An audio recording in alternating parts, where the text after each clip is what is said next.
Hello again and welcome to another episode of the Now Show.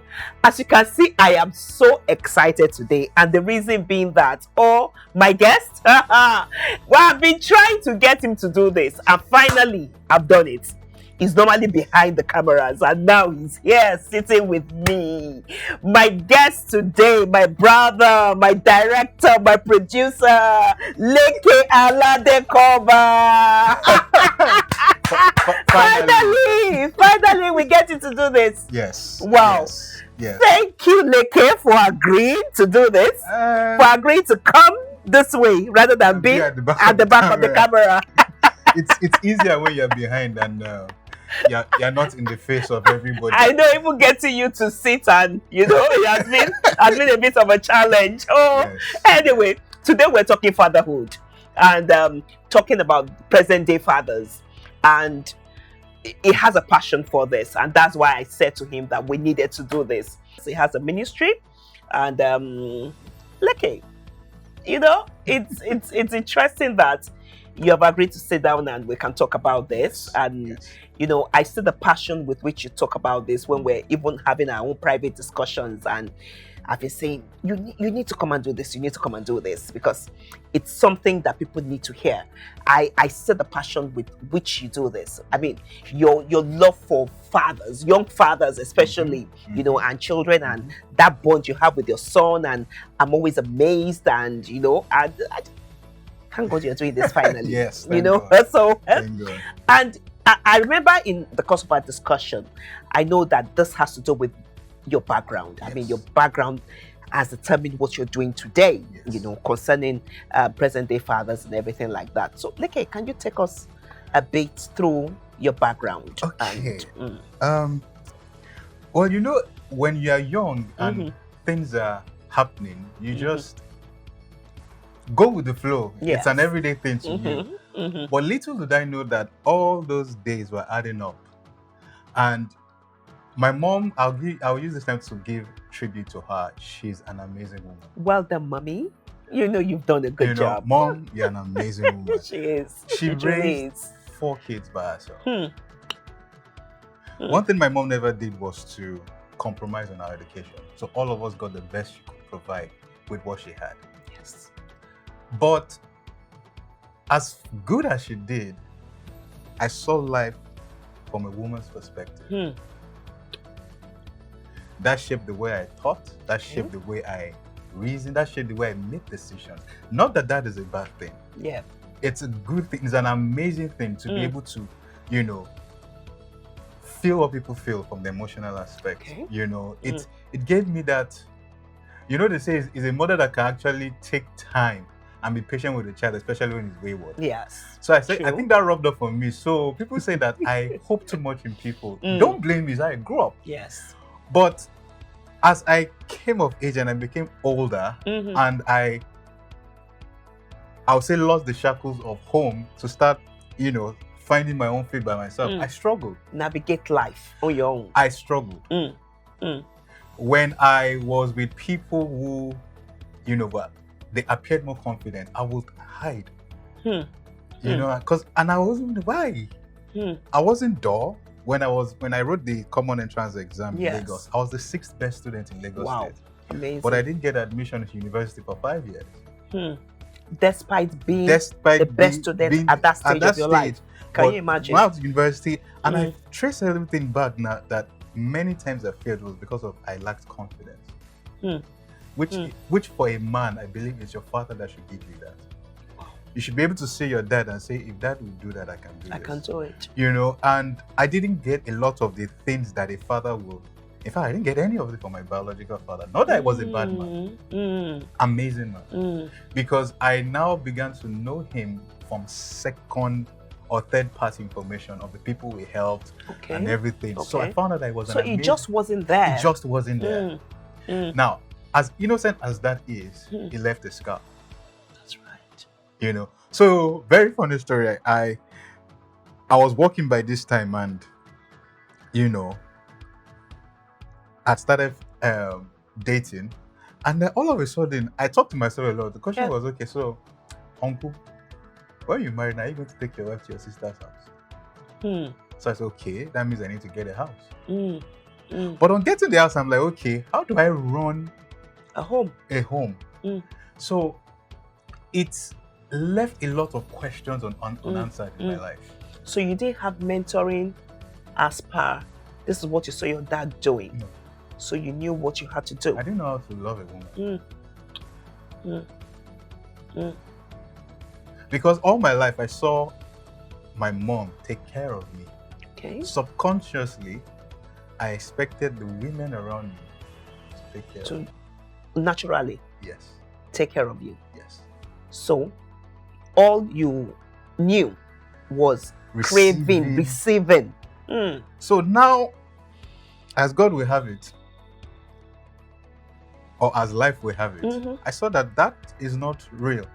So there was the person I was dating expecting me to do what a man should do, and I'm figuring, why are you not doing what I thought a woman should do? But you see, I'm a Christian, and I believe that nothing happens by chance. That's true.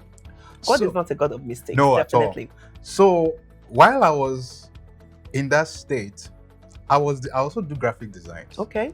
So I was designing something that evening, and then I saw a picture of a man carrying his baby on his neck, on his young son on his neck. So I just saved it and put it aside. And I continued working. And then the Holy Spirit said, open that picture. So I opened it. This was around 10:30 in the night. By the time I was done with that experience, it was around 3 a.m. Wow. So what happened was, I saw that picture and I heard present fathers. And it's almost as if someone was taking my hand to design a logo of a man holding his child and walking the name and everything. And then when I finished designing, it was as if I snapped out of it. And I'm like, wow. Then the next night I heard again, pick up your pen. Picked up my pen and then said, right, raising a generation of men who are present all through the lives of their children.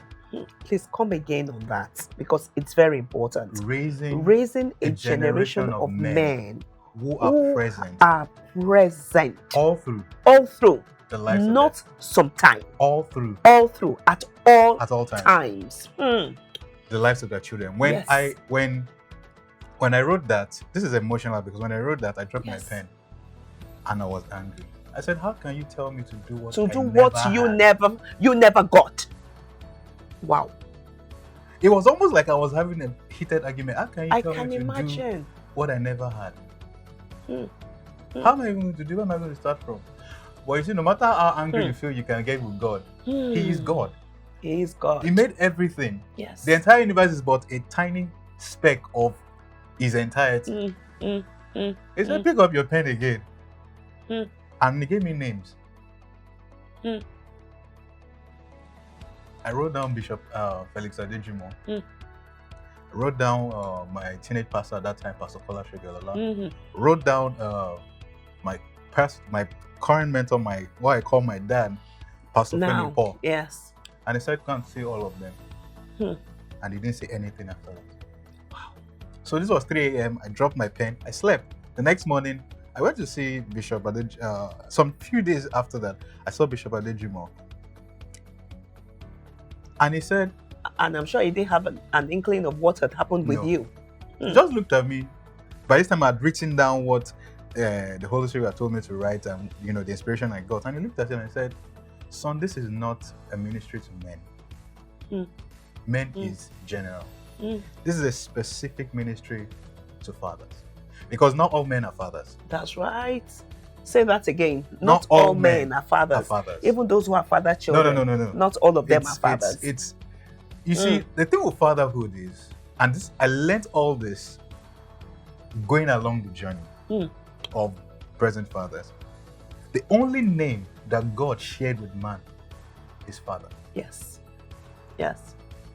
And this is God who doesn't share his glory. This is the only name he shared with man. Yes. And I looked at it that if God could do that, then that means there's something peculiar about fatherhood. Yes.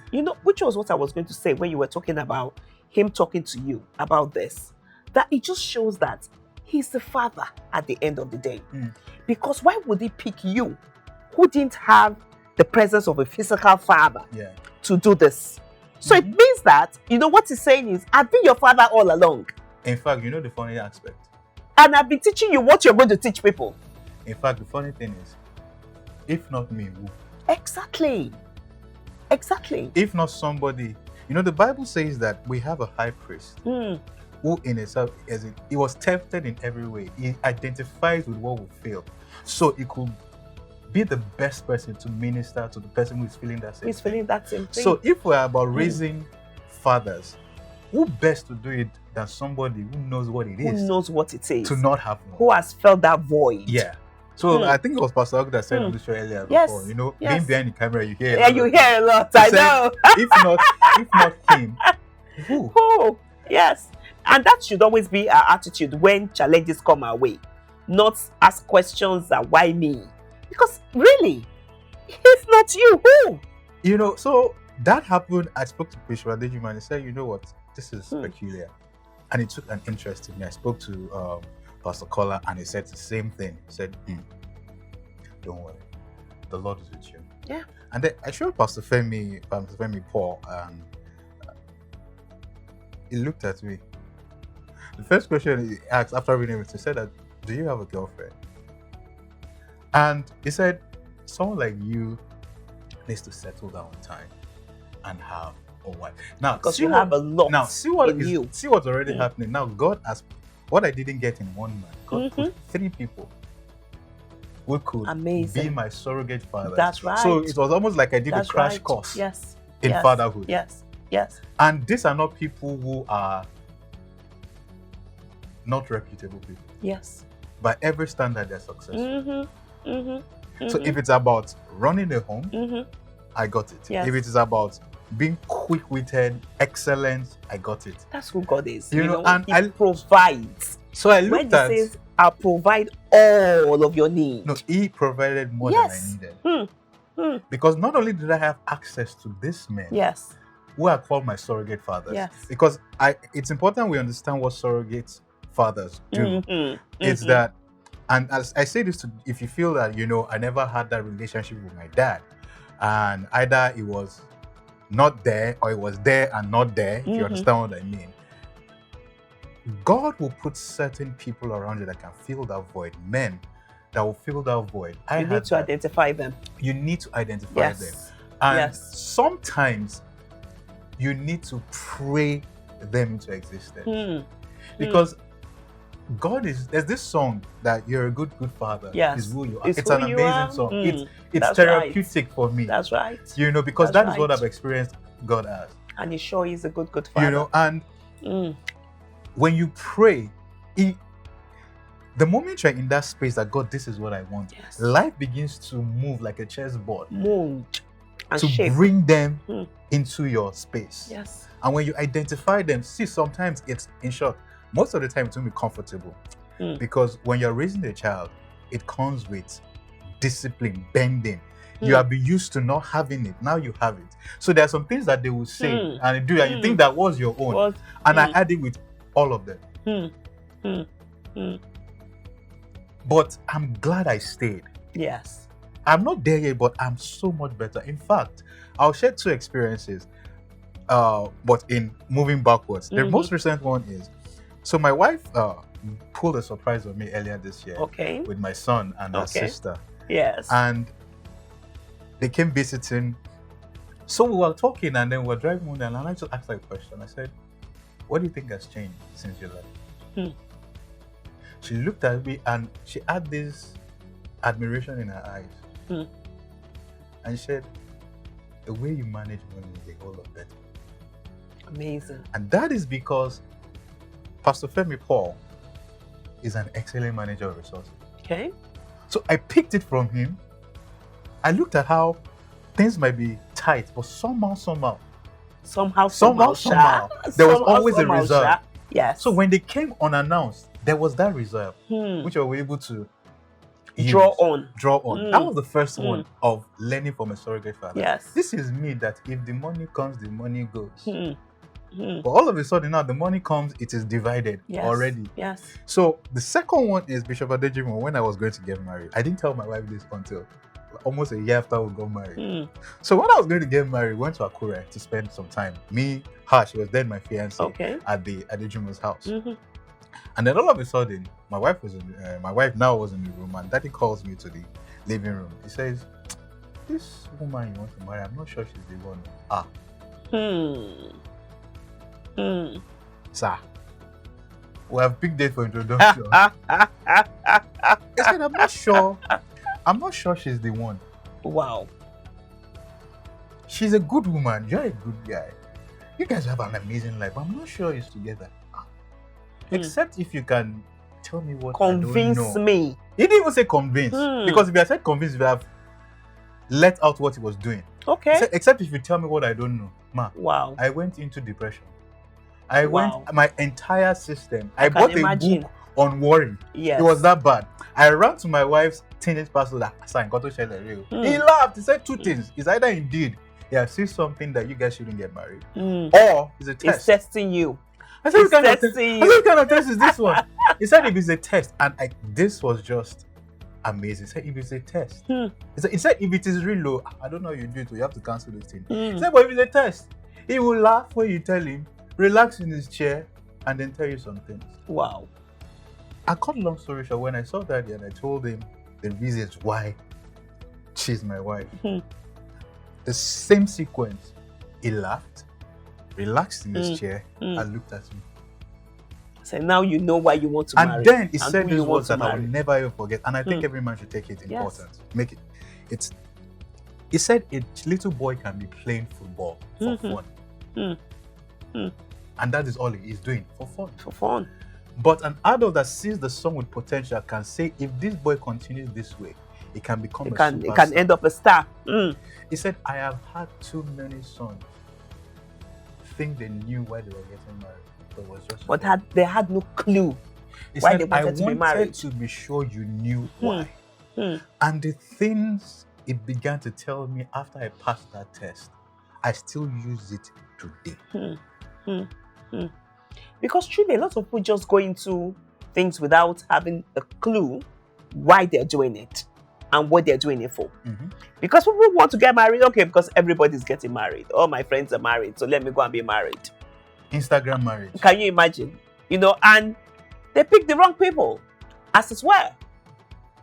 It's important that you mention that about marriage because Present Fathers is basically for new age fathers. Yes. And the parameters for defining who a man is are so blurred today.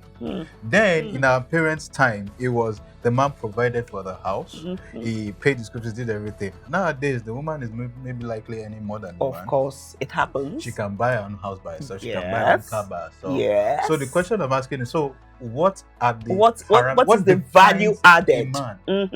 But you see, no matter how woke we are, let me use the language of the young people. I'm still young. No matter how woke we are, you need to explain that to me. To be woke is to enter soji. Okay. To be aware. To be aware. Somebody who is. No matter how aware we are, we cannot change the order of God. That's right.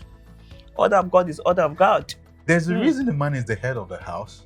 Maybe the problem has been in interpreting what God meant by being the head of the house. When you're the head of the house, doesn't mean you're better than the woman. It just means that when it comes to accountability, I'm coming to you. Okay, man. Definitely. You're accountable for that. You understand? And there's grace to give a good account. So if my wife is earning more than me, and I'm unashamed to say it, she earns more than me. Is that a problem for me? No. It means we have more in the house. That's right. That's the attitude. If she's earning more than me, my job is to make sure that she earns even more. As the head of the house, at that point, how do I best manage these resources that God has brought in through her? So God has brought those resources to the family through her. That is a blessing. But ma, did I always see it that way? No. I also had the mentality of, no, she can't earn more than me. It's an egotistic thing. It's a manly thing. Very archaic. And it's archaic. But I had to sit down and I say this to my wife's credit. There was a day we were driving. I took her out. There was no fuel in the car. I didn't have cash. She noticed. She said, "Oh, guys, there fuel." I said, "No, we'll be fine." I said, "Oh, guys, there fuel." I said, "No." I said, "Let's go to the fuel station." She filled the tank. And then she looked at me and said, "That's why I'm here. Exactly. Please don't let this happen again." Abio. You know, I became two persons. The person driving and then another person internalizing those words. And you see, as men, we need to learn to accept help. Learn to accept help. Especially from our spouses. See, God, what did God say they were? That's a deep one. God said, "I will make you a helper." A helper. For example, if I want to carry this table, I will not go and call somebody that is 2 years old to carry it. He's not helping me. I'm even likely to injure him. I'd rather carry somebody that is either as strong as me, slightly stronger, or a little less strong, so that we can together carry this thing. Yes. So if your wife earning more than you, it's not for you to be jealous. She is your wife. And if you are so blessed to have a woman who, like I've been blessed to, he's not saying that you should provide this, you should provide this. The times when I can't comfort and she provides it. If you have such a person, you are blessed of God.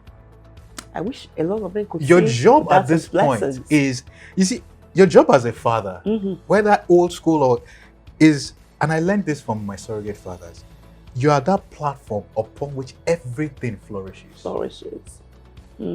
If I have an acre of land, and on that same land I have pawpaw, mango trees and everything, if the soil on that ground is good, what everything on that land will produce will be more valuable than the land itself. That's right. But they needed that land to produce. So I should become that good soil that anything on me, including my wife, produces. Yes. That is the job of a father. You should look at your spouse and say, "You know what, you can do this. Yes, you're smart. You know what? How else can we do? What's the next thing? You know, what's the next thing? What else are you going to do?" It's very important as fathers. And another thing that I need to say for present-day fathers is the change that we're experiencing is not going to stop. It is here to stay. So we have to evolve. Even God, who is the father of all fathers, I won't use the word evolve, but for every generation, it is relevant. Yes. It's your God forever relevant. More current than tomorrow's newspaper. Oh yes. That are, forever relevant. You know, and I looked at the way fatherhood was run in the Old Testament, and I looked at the way fatherhood was modeled in the New Testament. When I say modeled in the New Testament, look at the way Jesus modeled fatherhood.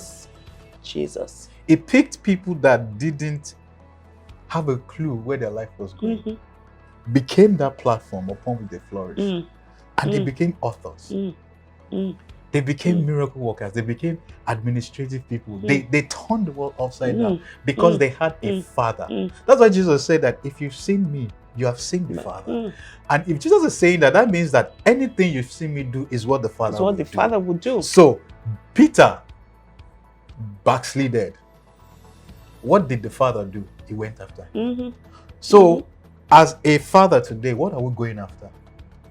As a father today, what are you going after? If my child is wayward, it's important. If my child is wayward, am I going after him? Or you leave him?